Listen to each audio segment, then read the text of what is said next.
আল্লাহ বললেন, জান্নাতের সেই অ্যাপার্টমেন্টের বুকিং যদি দিতে চাও, প্রকৃত অর্থে রহমানের গোলাম যদি হতে চাও, 12টা গুণাবলী তোমাদের মধ্যে থাকতে হবে। 1 নাম্বার গুণাবলী হলো, কানগুলো খরগোশের কানের মতো খাড়া করে শুনুন। 1 নাম্বার বৈশিষ্ট্য হচ্ছে আল্লাযীনা ইয়ামশুনা আলাল আরদি হাওনা, রহমানের বান্দারা যখন জমিনের উপর দিয়ে হাঁটে, নম্রভাবে হাঁটে, ভদ্রভাবে হাঁটে। সুবহানাল্লাহ পড়ুন। মূল তাফসীর শুরু হয়ে গেছে। অ্যাপার্টমেন্ট বুকিং করতে চাইলে, রহমানের বান্দা হতে চাইলে 12টা গুণ লাগবে। 1 নাম্বার, ইয়ামশুনা আলাল আরদি হাওনা, যারা জমিনের উপর দিয়ে রাস্তায় যখন হাঁটে নম্রভাবে হাঁটে। মেলাক্কার ভাইরা কিভাবে হাঁটে?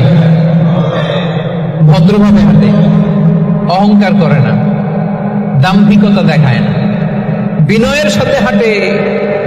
বিষ্ণু ইসলাম যখন রাস্তা দিয়ে হাঁটতেন, ওনার হাঁটার স্টাইল ছিল এরকম, হাদিসে এসেছে, ইনদামা ইয়ামশি রাসূলুল্লাহ সাল্লাল্লাহু আলাইহি সাল্লাম আলাল আরদ কাআন্নামা ইয়ামশি ইয়ানহাত্তু মিন সাবাব, কাআন্নামা ইয়ানহাত্তু মিন সাবাব, মনে হতো যেন বিশ্বনবী ঢালু থেকে, উপর থেকে নিচের দিকে নামছেন। পাহাড়ি রাস্তা থেকে নিচের দিকে নামলে যেমনি পা ফেলে ফেলে খেয়াল করে এনার্জি নিয়ে মানুষ হাঁটে, বিশ্বনবী সিন্ধি যখন সমান্তরাল জায়গার উপর দিয়ে হাঁটতেন, ঠিক এভাবে বিনয়ের সাথে হাঁটতেন। পড়েন সুবহানাল্লাহ।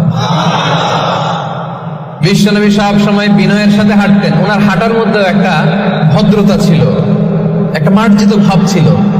বিশ্বনবীর হাঁটার মধ্যেও একটা মুনশিয়ানা ভাব ছিল। আল্লাহু আকবার।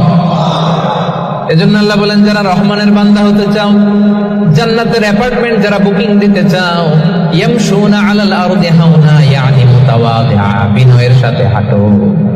রাস্তায় যখন হাঁটে এমন ভাবে হাঁটবেন যে পুরো রাস্তাটাই আমার, হ্যাঁ, আমার বাপের রাস্তা, কার কি, এরকম একটা ভাব আছে না অনেকের? ইয়াংদের মধ্যে এই ভাবটা একটু বেশি, হ্যাঁ, আছে না নাই?